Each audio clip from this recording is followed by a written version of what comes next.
Some of you might have heard of this book. It's been causing a slight stir in the press in the last week. It is a fantastic book, and the media have picked up on one tiny fragment of it, which is fantastic, but as Ivo said, it actually covers lots more range than has got out to the press. This is a book that is compelling, psychologically acute. It is provocative sometimes, it is highly charged, because it's got a fantastic sense of social justice. It covers issues like domestic violence against men, it covers some urgent ecological issues, it covers a whole range of things that are absolutely important to humanity. And a fantastic performer is going to read some of the poems from it now. Please welcome Patrick Jones.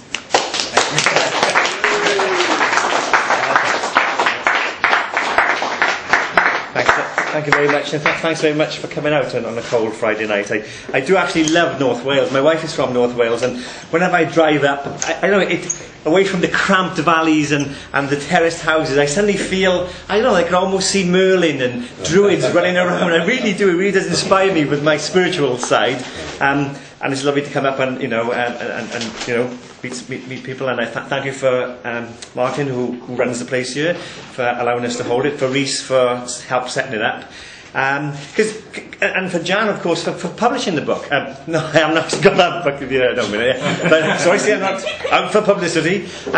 Because. The launch was like a sort of a celebration. I wanted to thank all the friends and colleagues I've worked with over the last couple of years in my work, you know. And that's why I think I was so frustrated as well about it. It's a book with lots of dedications in, to thank people and for, support and different people who have inspired the work. So anyway, sorry, I feel like I have to just like announce a few thoughts, really. But anyway. The most important thing are words between us and the dialogue that we have, I suppose. So I'm not out to sort of rant and change anyone's views. And this poem is called Scalpel and Heart. And it's just inspired by my third son's tiny hands. Your 5 fingers growing beneath this star-stemmed sky, and into the mind-light of our anxieties, the moon whispers its words across our silence, entering in everything with verbs of nothing. Your 5 fingers growing against this crow sky, into this barcoded daylight that drowns all our questions. Your 5 fingers growing, your flesh filling flesh. Fragile bones bearing witness, sucking, holding, clutching rainbows. My hands are emptiness when compared to this. So how can I tell you that hands pull a trigger,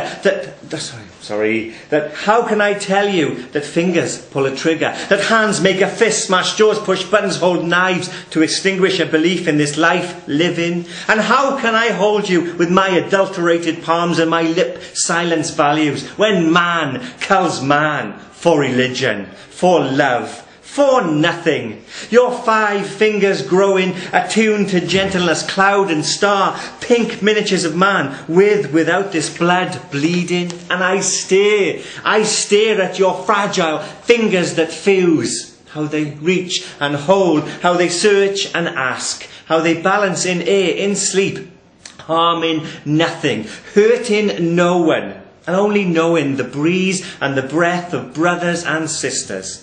Your touch of harm-lessened fingers of fractured foreverness. And so, as night smooths your eyelids and sleep slips into skin, I hold your hand and count my fingers. Good. Okay.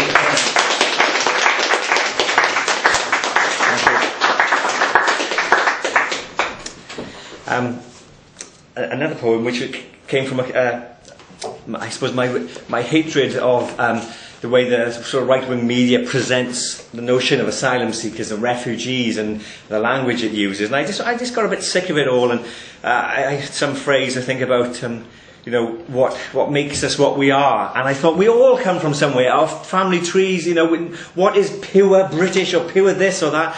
So this is a poem which, interestingly, my good friend, or PR merchant as I call him now, Stephen Green, he quoted this poem and made the comment about, oh, in this poem I say about the unmitigated, to allow everyone into Britain, as if that was a negative thing, and I wasn't actually saying that anyway, and he misread the poem, and etc. So this is my poem, which is a speaking back against people who judge people for those reasons that ultimately... there's a beautiful quote. A Russian astronaut said, "From space there are no borders." And I just think that's a beautiful line. Disunited nation. Article 14 of the Universal Declaration of Human Rights. I am a bit of a sad old git, aren't I? So it's a good read. Everyone has the right to seek and to enjoy, in other countries, asylum from persecution. Yeah?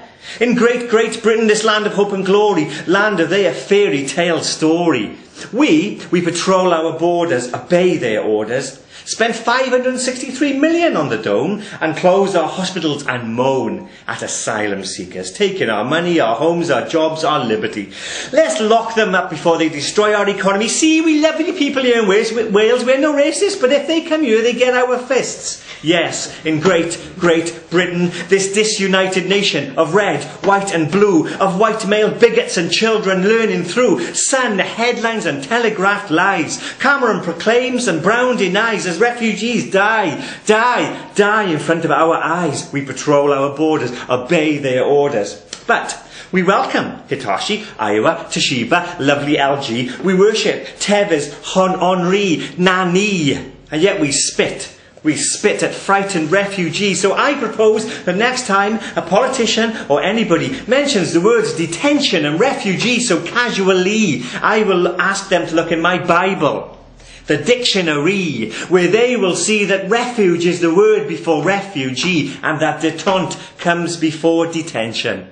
So ignore their orders. Destroy all borders. Go.